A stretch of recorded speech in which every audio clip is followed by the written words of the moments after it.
Bonjour, je vais maintenant vous parler de la prise de contact et de la séquence d'évaluation. Pour la prise de contact, vous posez une main sur le poitrail de votre chien, une autre main, voilà, c'est relaxation assurée, au niveau de ses omoplates, de manière à être en contact avec lui.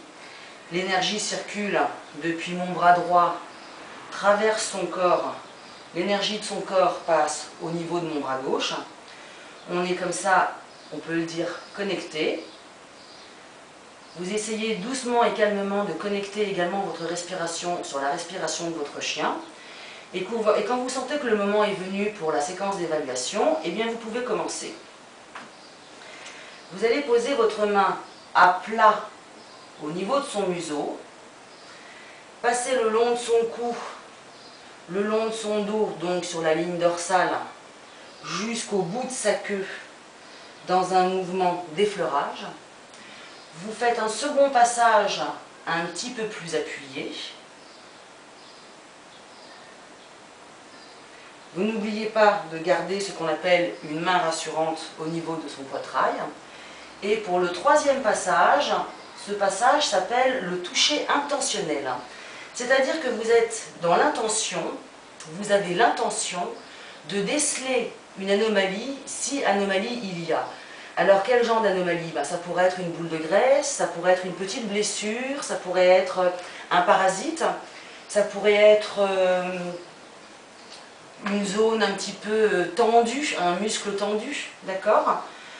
Vous allez ensuite mettre votre main à plat au niveau du museau sur l'abat-joue, passer doucement sous son oreille, au niveau de son cou, sur son épaule et doucement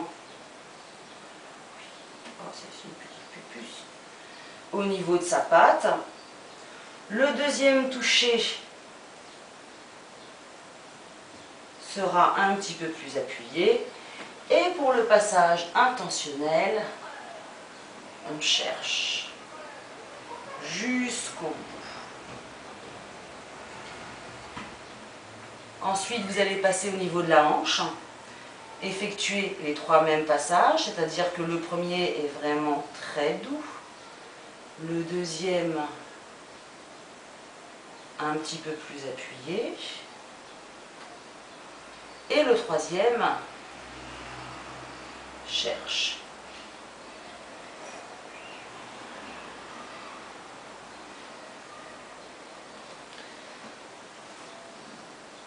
Ensuite, vous allez poser votre main sous le menton de votre chien. Donc la main rassurante a changé. C'est celle qui était précédemment au niveau des omoplates. Et avec votre main gauche, vous passez au niveau du poitrail jusqu'au sternum. Puis une deuxième fois. Et le toucher intentionnel. Voilà. Évidemment, quand vous avez fait un côté, vous faites l'autre côté. Alors, comme le chien, si le chien est tranquillement allongé, eh bien vous n'allez pas rentrer dans l'ordre à lui dire assis, debout, couche-toi dans l'autre sens. Vous le prenez au niveau des pattes, vous le retournez et vous refaites le passage du museau jusqu'à la patte 3 fois, le passage de cette hanche jusqu'à la patte 3 fois. Là, vous aurez touché 95% du corps de votre chien. Vous aurez pu déterminer son état général, aussi bien au niveau du pelage qu'au niveau musculaire. Vous aurez pu déterminer également si vous touchez un endroit qui le fait réagir, mais vous pouvez également vous rendre compte de son état émotionnel général. Est-il calme? Est-il stressé? A-t-il peur? Toutes ces indications vont déterminer la façon dont vous allez ensuite masser votre chien. Et bien voilà, visiblement, Karma n'a pas l'air tellement stressé. Je vous souhaite de prendre beaucoup de plaisir à essayer sur votre propre chien. Je suis sûre qu'il appréciera. Avec un petit peu de temps, eh bien, on finit par apprécier et le massé et le masseur. Alors, à bientôt!